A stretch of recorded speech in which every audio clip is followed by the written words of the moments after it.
Hello, everyone. Let's see if I can get the lighting just a little bit better in here. Leslie Hassler with Your Biz Rules Business Coaching. Happy middle of the week if you're watching this live. Happy any day of the week if you're not watching it live.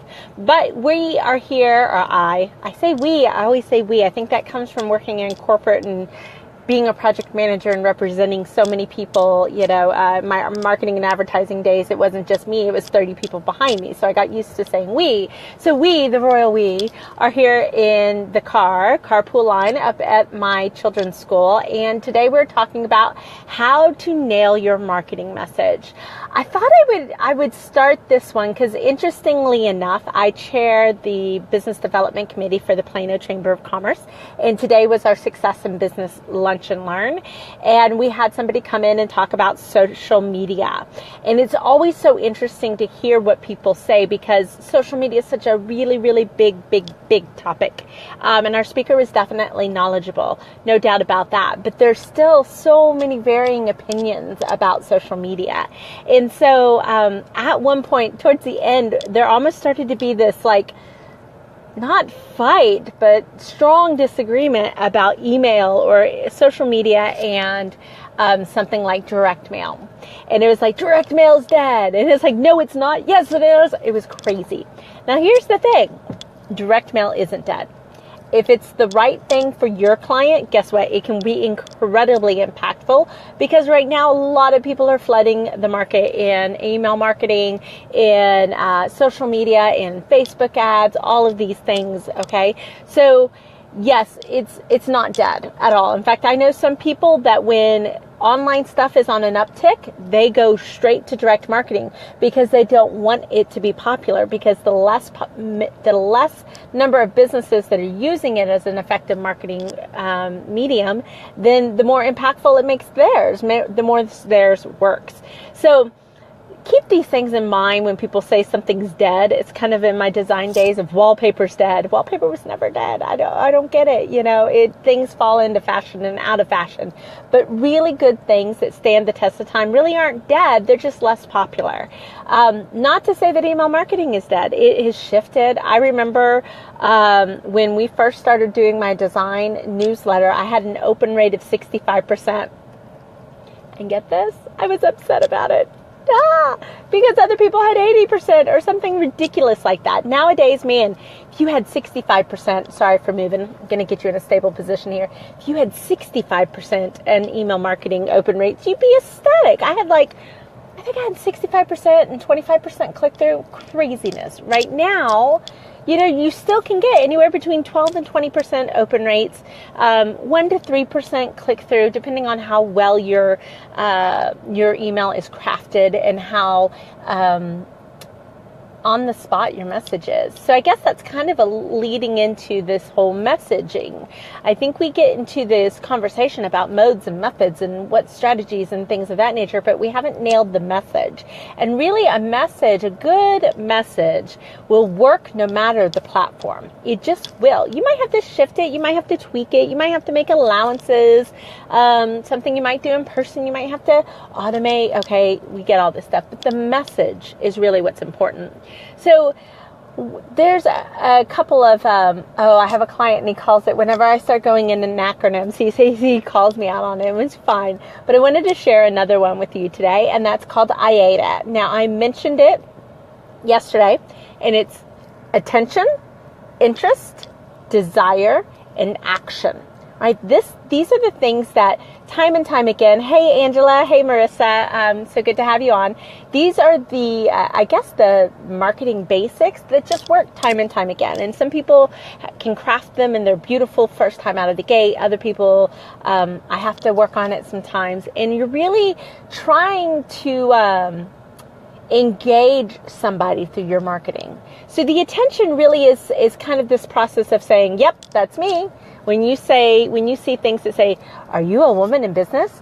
Or are you a travel agent? I'm using Angela because she's here, right? I was like, are you a travel agent who's been in the industry for more than 10 years?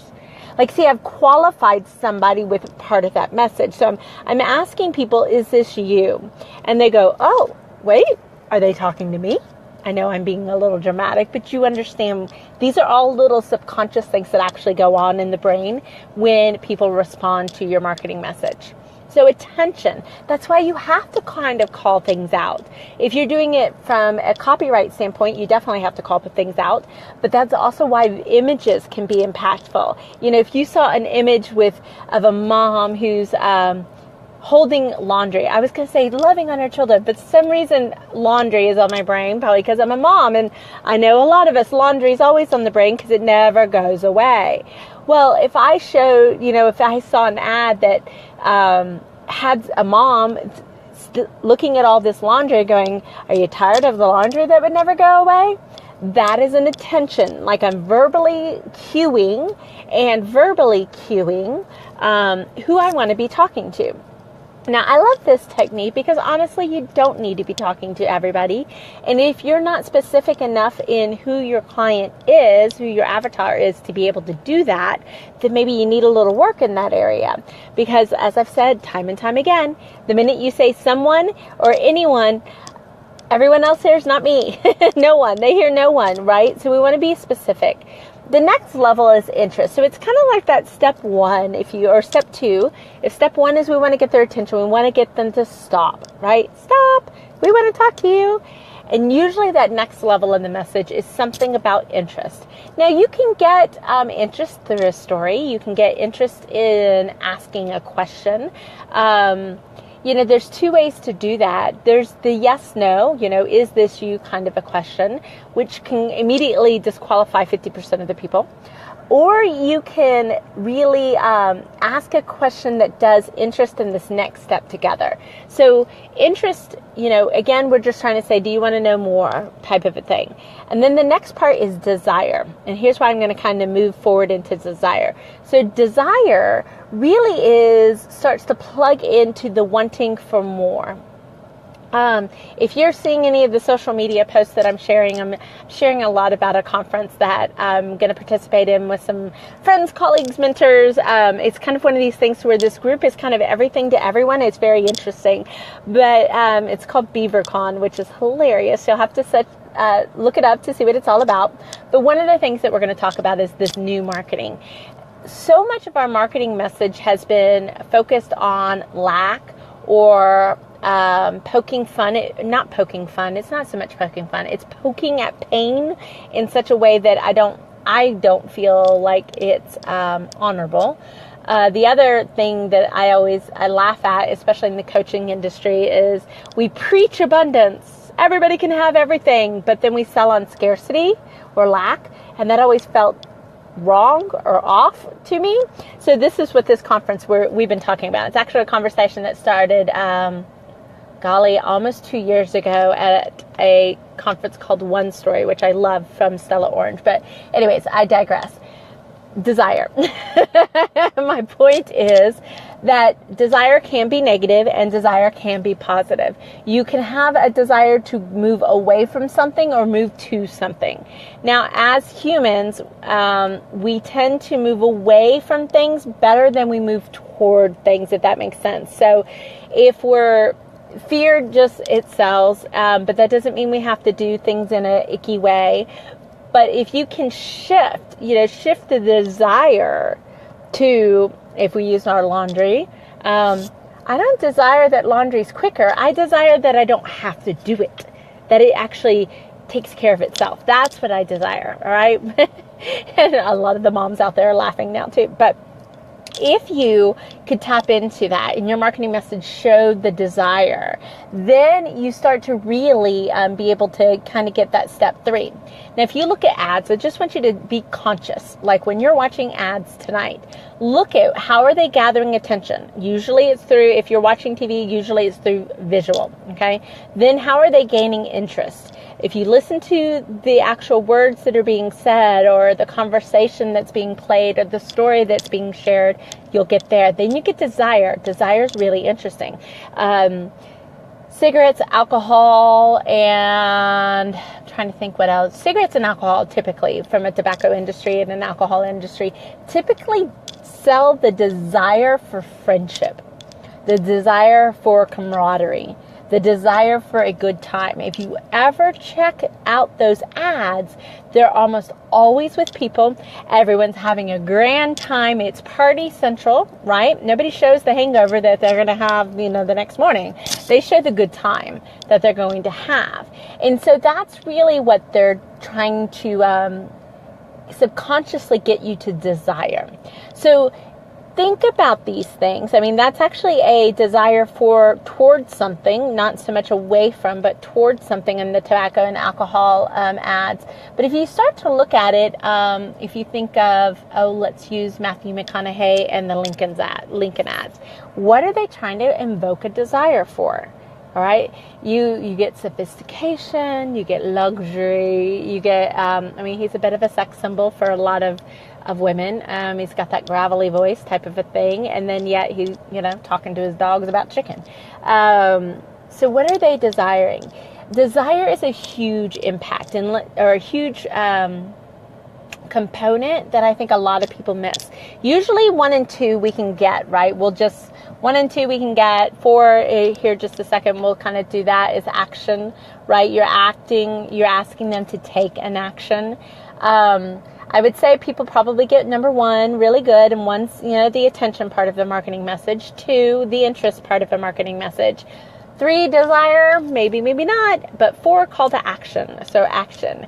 I was talking with one of my clients who was at the SIB, the Plano Chambers Lunch and Learn with me, and she's like, yeah, I was told I wasn't asking enough. And I was like, well, here's the thing. When it comes to marketing, you're going to get really boring if all you do is ask. If all you're doing is asking, you're going to get boring. Nobody's going to listen to you. People will see you more as always trying to sell and not trying to serve in some ways, and people tend to get a bad taste in the mouth when they always feel like they're being sold, or there's always an ask. So that's number 1.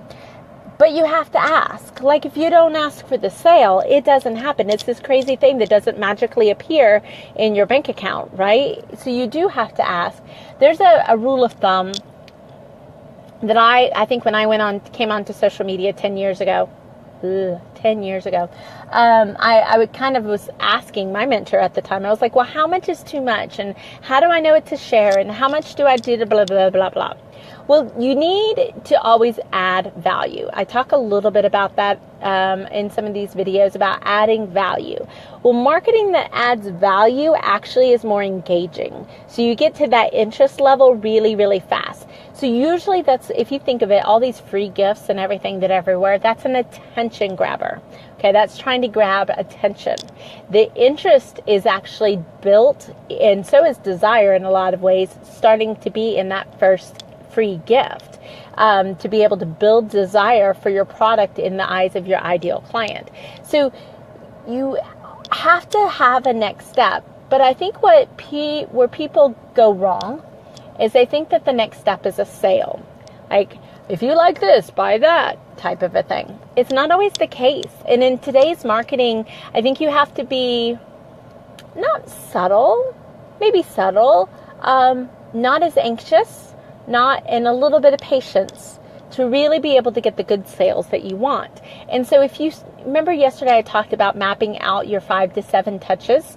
This is right where it gets into impact. If you're looking at, okay, what am I trying to do with these touches? I'm trying to gain attention. Am I trying to gain interest? Do I want to build desire? Or am I ready for a call to action? But sometimes those call to actions is more information. Sometimes that call to action is, let me know what you think, fill out this quiz. Sometimes that call to action is putting your name on a piece of paper. There's a crazy psychological thing about having people put names on paper when you're in a selling mode with them. But think about all of these aspects. So IATA, again, for attention, interest, desire, action. Okay, that is really the core part of all your marketing. You nail those 4, you've got a marketing message that will sell for you. The last thing I want to kind of leave you with, especially because, we were talking about social media at the Lunch and Learn, is give it away. Just give it away. I think people sometimes are really scared to give away their knowledge and give away the value. But what I have found is, the people that, for the surface level value that you might get from watching this coaching series, you're going to get some value, sure. You're going to be able to do something with it, sure.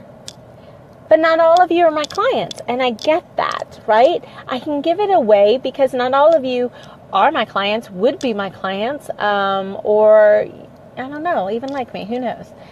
But the point is by giving it away, the right clients, the people that are ready for somebody to work with them, that want the knowledge even deeper, that want to do better and faster and have results and get into 6 figures or add 6 figures to the bottom line, all those things, they step forward. So it's almost like a qualifier. So that's why I don't think you can ever give away too much. I can't share with you enough that you could have it all. Also, I can't share enough for you to be able to take and run with it on everything, right? A lot of what we do, we just know so well to such a depth that I want to encourage you to share it.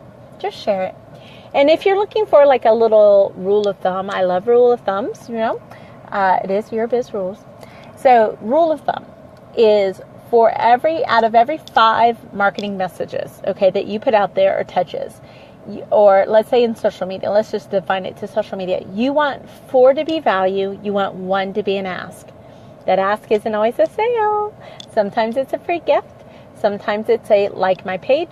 Sometimes it's a please share. Sometimes it's a looking for a referral. There are lots of ways to ask, okay? And a lot of times just getting the engagement is huge because that shows interest. Interest? Here we go, number 2. So that is all for today. It's been a long and crazy day with a lot of different roles and a lot of different hats. And it's not over yet. So whatever you're doing, do it well. Whatever business you're in, go out there and serve some people and make today very profitable. And until then, guys, my name is Leslie Hassler, and I'm with Your Biz Rules Business Coaching, and this is Coaching in the Carpool. Have a great afternoon, and bye.